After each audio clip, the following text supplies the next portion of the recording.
दोस्तों नमस्कार।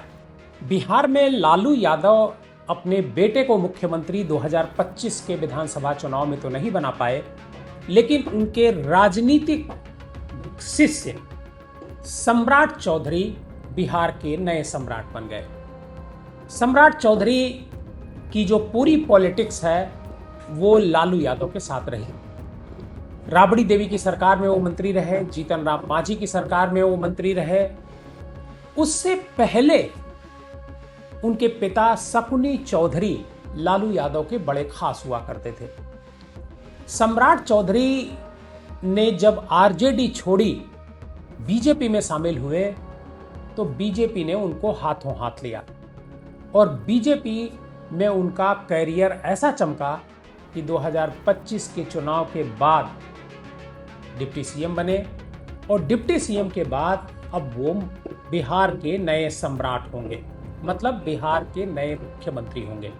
नीतीश कुमार के बाद अब वहां पर सम्राट चौधरी का राज बिहार में शुरू होने जा रहा है।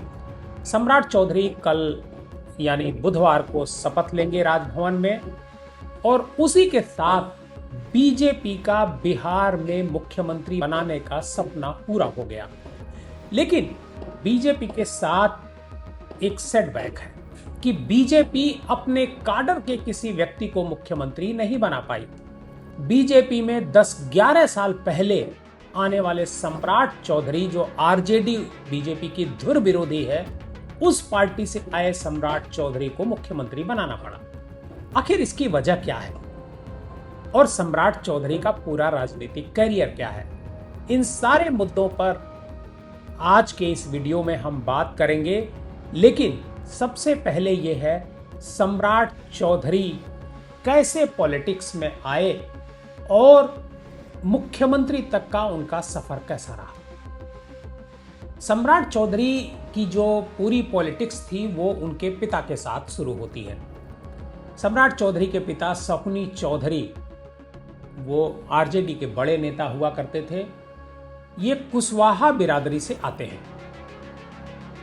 कुशवाहा बिरादरी जो बैकवर्ड क्लास मानी जाती है बिहार में, और 19 नवंबर 1968 को उनका जन्म होता है और 19 साल की उम्र में सम्राट चौधरी पहली बार मंत्री बन जाते हैं।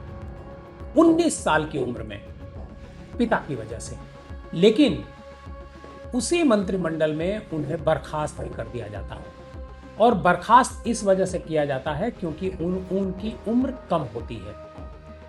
आरजेडी सरकार में वो कृषि मंत्री होते हैं और उनके लिए कहा जाता है कि लालू यादव ने एक अलग विभाग का गठन किया था और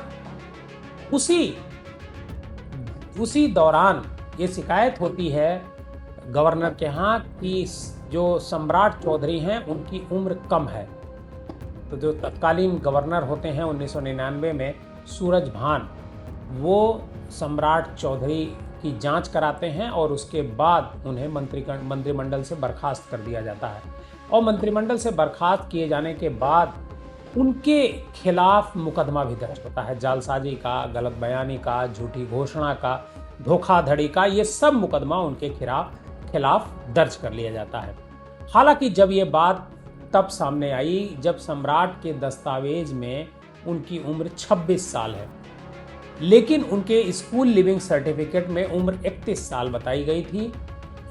वहीं हत्या के एक मामले में सम्राट चौधरी ने 1995 में दावा किया था कि तब वह नाबालिग थे। इसके अलावा उनके बड़े भाई जो तब इंजीनियरिंग कर रहे थे, उनकी उम्र मात्र 22 साल थी। बहरहाल सम्राट चौधरी बर्खास्त कर दिए जाते हैं और बर्खास्त होने के बाद फिर इनके लालू यादव के साथी बने रहते हैं। लेकिन 2014 के बाद जब बीजेपी का एक तरीके से उभार होता है उत्तर प्रदेश में, देश में, बिहार में भी उभार होता है, तो सम्राट चौधरी आरजेडी से निकल करके बीजेपी में शामिल हो जाते हैं और बीजेपी को भी एक बैकवर्ड एक तरीके से चेहरे की तलाश होती है और वो बैकवर्ड चेहरे की तलाश पूरी होती है सम्राट चौधरी के पास। आपको याद होगा कि सम्राट चौधरी ने जब लालू यादव के साथ मिलकर के नीतीश कुमार सरकार चला रहे थे 2023-24 में, तो एक सर पे मुरेठा बांधे हुए थे और उन्होंने कहा था कि मुरेठा तभी खुलेगा जब नीतीश कुमार को मुख्यमंत्री पद से हटा देंगे। लेकिन मुरेठा उनका बंधा रहा और नीतीश कुमार को वो मुख्यमंत्री पद से नहीं हटा पाए, बल्कि नीतीश कुमार खुद उनकी पार्टी में आए, मतलब बीजेपी में आए और बीजेपी में वो मुख्यमंत्री बने। बीजेपी ने उनको सपोर्ट किया और उनकी अगुवाई में बीजेपी ने 2025 का चुनाव लड़ा और चुनाव लड़ने के बाद बीजेपी ने उनको मुख्यमंत्री तो बनाया, लेकिन 6 महीने के भीतर ही नीतीश कुमार को मुख्यमंत्री पद से इस्तीफा दिलवा दिया गया और उनको राज्यसभा भेजा गया है। सम्राट चौधरी के साथ उनके जो नीतीश कुमार के जो बेटे हैं, उनके भी डिप्टी सीएम बनने की संभावना जताई जा रही है। कहा जा रहा है कि वो डिप्टी सीएम बनेंगे। लेकिन सम्राट चौधरी का जो पूरा राजनीतिक करियर है वो बड़ा उतार चढ़ाव का रहा। सम्राट चौधरी के खिलाफ सबसे ज्यादा 2025 विधानसभा चुनाव में प्रशांत किशोर ने मोर्चा खोला। सम्राट चौधरी हालांकि कभी इन सब मुद्दों का पर कोई जवाब नहीं दिया, लेकिन उन्हें ये पता था कि नीतीश कुमार हटेंगे तो बैकवर्ड होने की वजह से मुख्यमंत्री का चेहरा वही होंगे, और हुआ वही। जब नीतीश कुमार मुख्यमंत्री बने थे तब भी उनको गृह मंत्रालय दिया गया डिप्टी सीएम के तौर पर। तभी यह माना जा रहा था कि सम्राट चौधरी बीजेपी में सबसे ताकतवर और सबसे बड़े नेता बिहार में हैं। नीतीश कुमार का राज समाप्त हो गया आज, और कल से सम्राट का राज शुरू होगा बिहार में। सम्राट की बैकवर्ड क्लास को किस तरीके से बीजेपी की तरफ रोक पाएंगे, इसको लेकर के बहुत सारे सवाल हैं। क्योंकि सम्राट चौधरी के बारे में ये कहा जाता है कि सम्राट चौधरी बहुत दबंग नेता है और उन्होंने दबंगई के साथ जब गृह मंत्री बनते हैं उसके बाद बहुत सारे लोगों के घरों पर उन्होंने बुलडोजर चलवा दिया यूपी की तरह। तो सम्राट चौधरी को पब्लिक कितना पसंद करती है ये देखना होगा। लेकिन बीजेपी ने एक और राज्य में बैकवर्ड मुख्यमंत्री बना दिया।